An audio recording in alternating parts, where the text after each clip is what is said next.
Iran युद्ध में आज की सबसे बड़ी खबर यह है कि इजराइल ने दावा किया है कि उसके हवाई हमलों में ईरान के सिक्योरिटी चीफ अली लारिजानी की मौत हो गई है।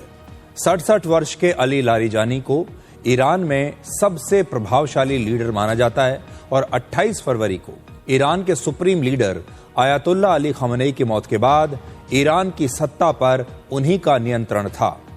इजराइल के मुताबिक पिछले 18 दिनों में ईरान की सेना के 40 टॉप कमांडर्स और जनरल्स मारे जा चुके हैं, लेकिन अली लारिजानी का मारे जाना अपने आप में एक बहुत बड़ी खबर है, बहुत बड़ी बात है, लेकिन ईरान ने अभी तक इसके बारे में कोई पुष्टि नहीं की है।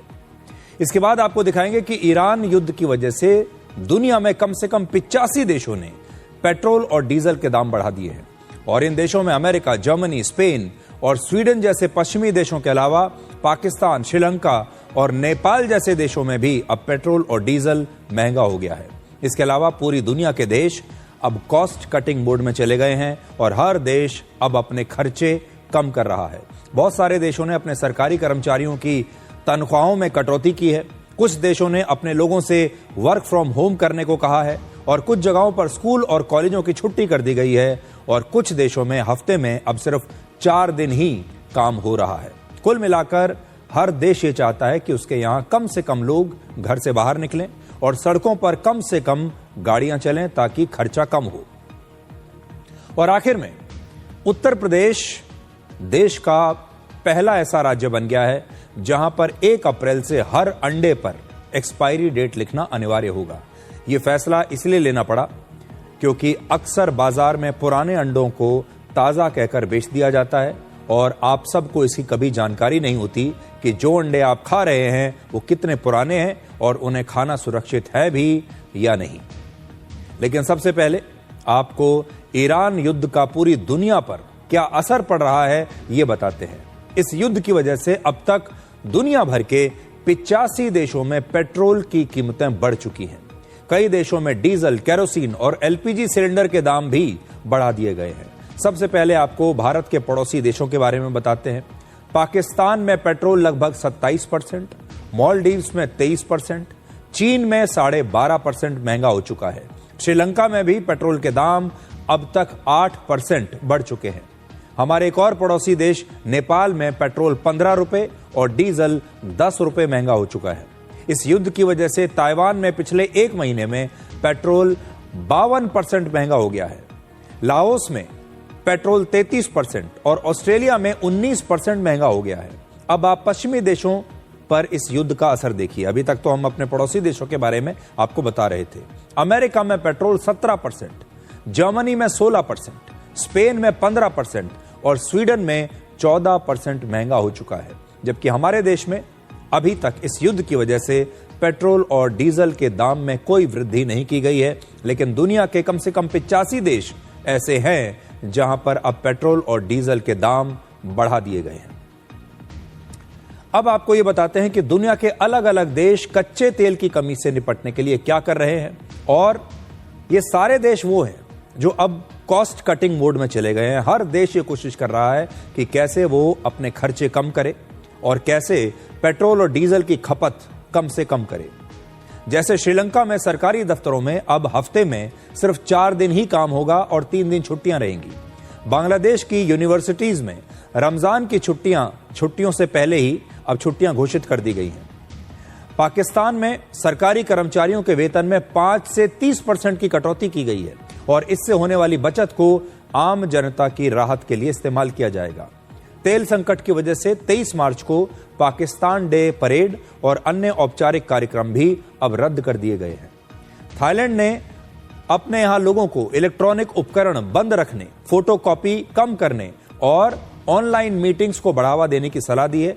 थाईलैंड ने कहा है कि आप ऑफिस में कम जाइए, हो सके तो ऑनलाइन मीटिंग्स कीजिए, इधर उधर बाहर ना जाएं और उनकी पूरी कोशिश ये है कि जितना लोग सड़कों पर कम निकलेंगे पेट्रोल और डीजल की बचत उतनी ही ज्यादा होगी।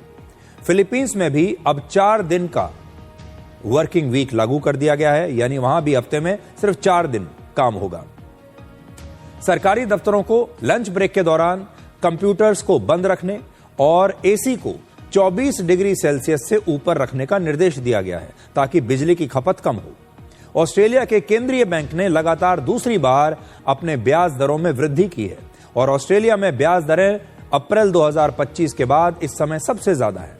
सामान्य तौर पर महंगाई को काबू में करने के लिए ही ब्याज दरों को बढ़ाया जाता है और ऑस्ट्रेलिया के सेंट्रल बैंक का मानना है कि आने वाले दिनों में इस युद्ध की वजह से दुनिया भर में महंगाई बढ़ेगी। तो आप यह समझ लीजिए कि अब यह युद्ध भले ही ईरान में हो रहा है, अमेरिका, ईरान और इजराइल के बीच हो रहा है या खाड़ी देशों के साथ हो रहा है, लेकिन इसका असर पूरी दुनिया पर पड़ रहा है। हर रोज हम आपको ये बात बताते हैं कि युद्ध वहां लड़ा जा रहा है, लेकिन उसका खर्चा आप सबकी जेब से निकाला जाएगा।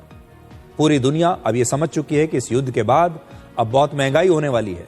पूरी दुनिया में पेट्रोल और डीजल के दाम बढ़ेंगे, केरोसिन के दाम बढ़ेंगे, एलपीजी के दाम बढ़ जाएंगे और इसकी वजह से अब पूरी दुनिया में महंगाई बढ़ेगी। आर्थिक विकास दर हर देश की नीचे चली जाएगी और आम लोगों के जीवन पर इसका बहुत बुरा असर पड़ने वाला है। अब आपको युद्ध का अपडेट देते हैं। ईरान युद्ध के आज 18 दिन पूरे हो चुके हैं और आज की सबसे बड़ी खबर यह है कि इजराइल ने यह दावा किया है कि उसके हमले में ईरान के सिक्योरिटी चीफ अली लारीजानी की मौत हो गई है।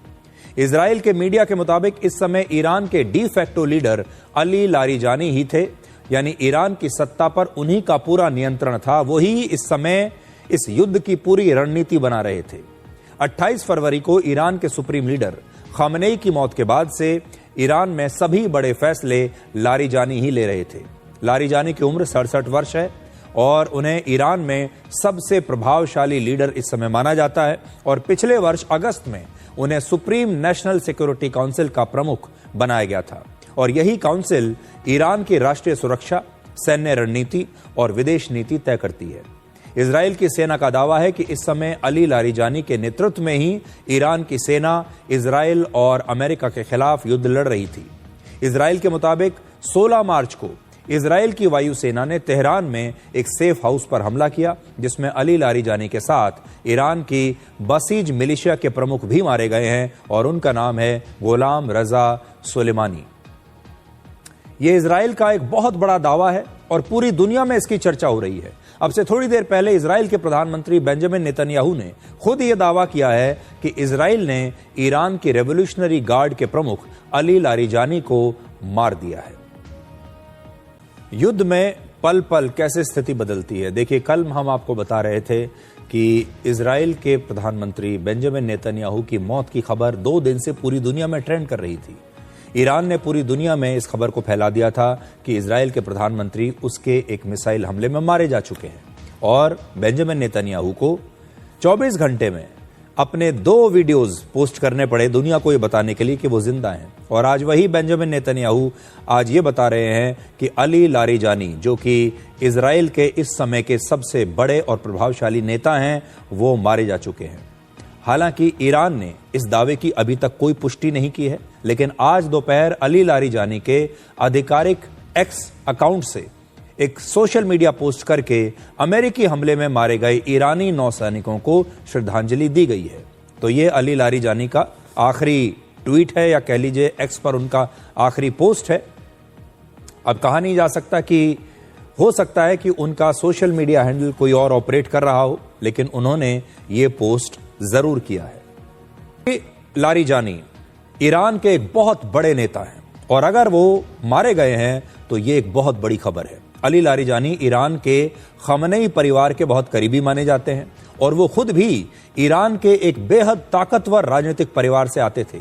उनके कई भाई ईरान की न्यायपालिका, विदेश मंत्रालय और धार्मिक संस्थाओं में बड़े बड़े पदों पर रहे हैं और इसी वजह से उनके परिवार को कैनेडीज ऑफ ईरान कहा गया है, यानी ईरान के कैनेडी परिवार की तरह।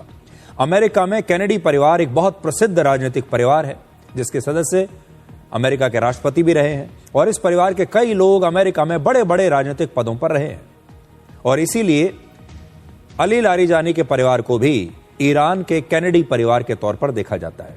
वर्ष 2005 में ईरान ने उन्हें अपना मुख्य परमाणु वार्ताकार नियुक्त किया था, यानी ईरान के परमाणु कार्यक्रम को लेकर वो अमेरिका और दूसरे पश्चिमी देशों के साथ बातचीत कर रहे थे। वर्ष 2008 से 2020 तक वो ईरान की संसद के अध्यक्ष भी रह चुके हैं और पिछले वर्ष अगस्त में ईरान के सुप्रीम लीडर खामनेई ने उन्हें सुप्रीम नेशनल सिक्योरिटी काउंसिल की जिम्मेदारी दी थी, उसका प्रमुख बना दिया था। इजराइल का दावा है कि उसके हमलों में ईरान की सेना के 40 टॉप कमांडर्स और जनरल्स अब तक मारे जा चुके हैं और अब ईरान की बसीज मिलिशिया के खिलाफ वो हमले कर रहे हैं। ये इस्लामिक रेवोल्यूशनरी गार्ड की तरह उन्हीं की एक फोर्स है और इसका गठन वर्ष 1979 की इस्लामिक क्रांति के बाद हुआ था। ईरान में सरकार विरोधी प्रदर्शनों को दबाने के लिए ईरान की सरकार इसी बसीज मिलिशिया का इस्तेमाल करती है। यह भी वहां पर बहुत प्रभावशाली फोर्स है और अगर अली लारीजानी मारे गए हैं तो ये ईरान के नए सुप्रीम लीडर 56 वर्ष के मुज्तबा खामनेई के लिए भी एक बहुत बड़ा झटका माना जाएगा। पिछले कुछ दिनों से इस सवाल पर बड़ी चर्चा हो रही है कि आखिर हमले में मुज्तबा खामनेई जिंदा कैसे बच गए जबकि उनके परिवार के बाकी लोग मारे गए। ब्रिटेन के एक अखबार द टेलीग्राफ ने दावा किया है कि इजराइल के हमले के समय मुज्तबा खामनेई सिर्फ कुछ सेकंड के अंतर से बच गए। ईरान के अधिकारियों की बातचीत के ऑडियो लीक होने के बाद उनका एक ऑडियो लीक हुआ है जिसके आधार पर इस अखबार ने दावा किया है कि अगर हमले के समय मुज्तबा खामनेई अपने कमरे में मौजूद होते तो शायद उस दिन उनकी भी मौत हो चुकी होती। यह हमला 28 फरवरी को ईरान के समय के अनुसार सुबह 9:32 पर हुआ था। ईरान की राजधानी तेहरान में वहां के supreme leader ayatollah Ali Khamenei पर अमेरिका और इजराइल ने मिसाइल हमले किए और इस रिपोर्ट के अनुसार हमला उस बिल्डिंग पर हुआ था जहां खामनेई सीनियर अपने पूरे परिवार और ईरान की सत्ता से जुड़े कई बड़े अधिकारियों के साथ मौजूद थे। इस हमले में पहली मिसाइल उस हिस्से पर गिरी जहां खामनेई अपने सुरक्षा अधिकारियों के साथ बैठक कर रहे थे। दूसरी मिसाइल उस मंजिल पर गिरी जहां उनके बेटे मुज्तबा खामनेई रहते थे। लेकिन मिसाइल हमले से कुछ ही सेकंड पहले मुज्तबा खामनेई अपने कमरे से बाहर निकलकर बाहर एक बागीचे में चले गए और अगर उस दिन वो कुछ सेकंड पहले कमरे से बाहर न जाते तो उनका नाम भी उन लोगों की सूची में होता जो इस हमले में मारे गए हैं। वो भी अपने पिता की तरह इस हमले में मारे जाते। और आप जानते हैं कि इस हमले में उनके पिता Ayatollah Ali Khamenei, Mojtaba Khamenei की पत्नी और बेटे सहित परिवार के कई सदस्यों की मौत हो गई थी। और यह हमला इतना शक्तिशाली था कि इसमें मारे गए कई लोगों के शरीर की पहचान करना भी लगभग नामुमकिन था।